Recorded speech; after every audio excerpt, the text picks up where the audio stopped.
നമസ്കാരം. ബി.ജെ.പി. നേതൃത്വത്തിലുള്ള എൻ.ഡി.എയുടെ സ്ഥാനാർത്ഥിയായ സി.പി. രാധാകൃഷ്ണൻ 15ാമത് ഉപരാഷ്ട്രപതിയായി തെരഞ്ഞെടുക്കപ്പെട്ടു. കോൺഗ്രസ് നേതൃത്വത്തിലുള്ള ഇന്ത്യ മുന്നണിയുടെ സ്ഥാനാർത്ഥിയായ സുദർശൻ റെഡ്ഡിയാണ് പരാജയപ്പെടുത്തിയത്. ഉപരാഷ്ട്രപതി തെരഞ്ഞെടുപ്പിന്റെ ചരിത്രത്തിലെ രണ്ടാമത്തെ കുറഞ്ഞ ഭൂരിപക്ഷത്തിനാണ് എൻ.ഡി.എ സ്ഥാനാർത്ഥി സി.പി. രാധാകൃഷ്ണന്റെ വിജയം. ബിജു ജനതാദൾ, ബി.ആർ.എസ്, ശിരോമണി അകാലിദൾ എന്നീ പാർട്ടികൾ ബഹിഷ്കരണം പ്രഖ്യാപിച്ച ഉപരാഷ്ട്രപതി തെരഞ്ഞെടുപ്പിൽ ഇലക്ടറൽ കോളേജ് അംഗബലം 769 ചുരുങ്ങിയെങ്കിലും വോട്ട് ചെയ്തത് 768 എംപിമാർ. ഇതിൽ ഒരംഗം തപാൽ വോട്ടാണ് രേഖപ്പെടുത്തിയത്. അത് റദ്ദാക്കുകയും ചെയ്തു. 3 പാർട്ടികളുടെയും എംപിമാർക്ക് പുറമെ സ്വതന്ത്ര അംഗം സർബീത് സിംഗ് ഖൽസയും വോട്ടെടുപ്പിൽ നിന്ന് വിട്ടുനിന്നു. എൻ.ഡി.എയുടെ 427 അംഗങ്ങൾക്ക് പുറമെ പിന്തുണ പ്രഖ്യാപിച്ച YRS കോൺഗ്രസിന്റെ 11 അംഗങ്ങളുടെ വോട്ടും ചേർന്ന് നിയുക്ത ഉപരാഷ്ട്രപതി സി.പി. രാധാകൃഷ്ണന് ലഭിക്കേണ്ടിയിരുന്നത് 438 വോട്ടാണ്. എന്നാൽ അദ്ദേഹം 452 വോട്ട് നേടിയതോടെ 14 വോട്ടുകൾ ചോർന്നത് എവിടെ നിന്നാണെന്ന ചർച്ച ശക്തമായി. പ്രതിപക്ഷ സ്ഥാനാർത്ഥി ജസ്റ്റിസ് ബി സുദർശൻ റെഡ്ഡിക്ക് ലഭിച്ചത് 300 വോട്ടുകളാണ്. ഇന്ത്യ സഖ്യത്തിന്റെ അംഗബലം 311 ആണ്. ഇപ്പോൾ ഇന്ത്യ സഖ്യത്തിന്റെ ഭാഗമല്ലാത്ത ആം ആദ്മി പാർട്ടിയുടെ 12 വോട്ടുകളും മജ്ലിസ് പാർട്ടി അംഗം അസദുദ്ദീൻ ഒവൈസിയുടെ 1 വോട്ടും ചേർന്ന് ആകെ 324 വോട്ട് റെഡ്ഡിക്ക് കിട്ടണമെന്നായിരുന്നു കണക്കുകൂട്ടൽ. ജയസാധ്യതയില്ലെങ്കിലും ശക്തമായ പോരാട്ടം കാഴ്ചവെക്കുക, പ്രതിപക്ഷ ഐക്യം വ്യക്തമാക്കുക എന്നിവയായിരുന്നു സുദർശൻ റെഡ്ഡിയെ സ്ഥാനാർത്ഥിയാക്കി പ്രതിപക്ഷ പാർട്ടികൾ മുന്നോട്ട് വെച്ച തന്ത്രം. ഇതുപ്രകാരം 324 വോട്ട് നേടുമെന്നായിരുന്നു ഇന്ത്യ സഖ്യത്തിന്റെ കണക്കുകൂട്ടൽ.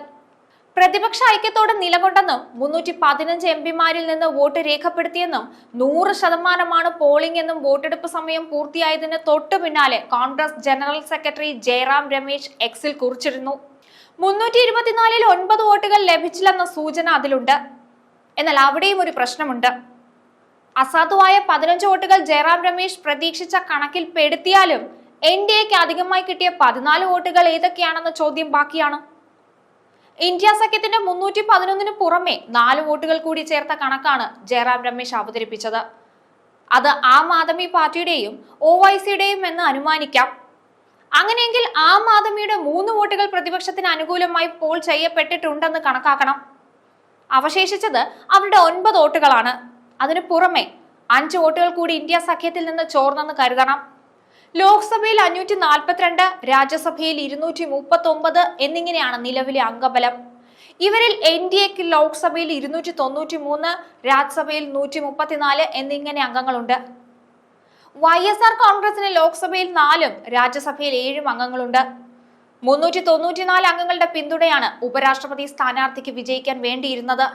YSR കോൺഗ്രസിന്റേതുൾപ്പെടെ 439 വോട്ട് മാത്രമായിരുന്നു എൻ.ഡി.എ പ്രതീക്ഷിച്ചിരുന്നത്. അവിടെയാണ് 767 പാർലമെന്റ് അംഗം വോട്ട് രേഖപ്പെടുത്തിയ തെരഞ്ഞെടുപ്പിൽ രാധാകൃഷ്ണൻ 452 വോട്ട് നേടിയത്. എതിർപ്പാളയത്തിൽ നിന്നുൾപ്പെടെ വോട്ട് നേടിക്കൊണ്ടുള്ള സി.പി. രാധാകൃഷ്ണന്റെ വിജയവും അപ്രതീക്ഷിതമായി നേരിട്ട തിരിച്ചടിയും പ്രതിപക്ഷത്തും ചർച്ചകൾ സജീവമാക്കും. ഇന്ത്യ മുന്നണിക്ക് അകത്തുള്ള ഐക്യത്തെക്കുറിച്ചുള്ള ചർച്ചകളും സജീവമാക്കും. പ്രതിപക്ഷ മുന്നണിയിൽ മഹാരാഷ്ട്രയിൽ നിന്ന് അടക്കം വോട്ട് ചോർന്നിട്ടുണ്ടെന്നാണ് തെരഞ്ഞെടുപ്പിലെ തിരിച്ചടിയിൽ കോൺഗ്രസിന്റെ വിലയിരുത്തൽ. വോട്ട് മനഃപൂർവ്വം അസാധുവാക്കപ്പെട്ടിട്ടുണ്ടെന്ന സംശയവും ശക്തമാണ്. ആം ആദ്മി പാർട്ടിയുടെ പിന്തുണ അടക്കമാണ് ഇന്ത്യ സഖ്യം പരമാവധി 324 വോട്ട് പ്രതീക്ഷിച്ചത്. ഉപരാഷ്ട്രപതി തെരഞ്ഞെടുപ്പിനുള്ള വോട്ടെടുപ്പ് രഹസ്യ ബാലറ്റ് വഴിയാണ്. പാർട്ടി വിപ്പ് ബാധകമല്ലാത്തതിനാൽ കൂറുമാറ്റ നിരോധന നിയമപരിധിയിൽ വരില്ല.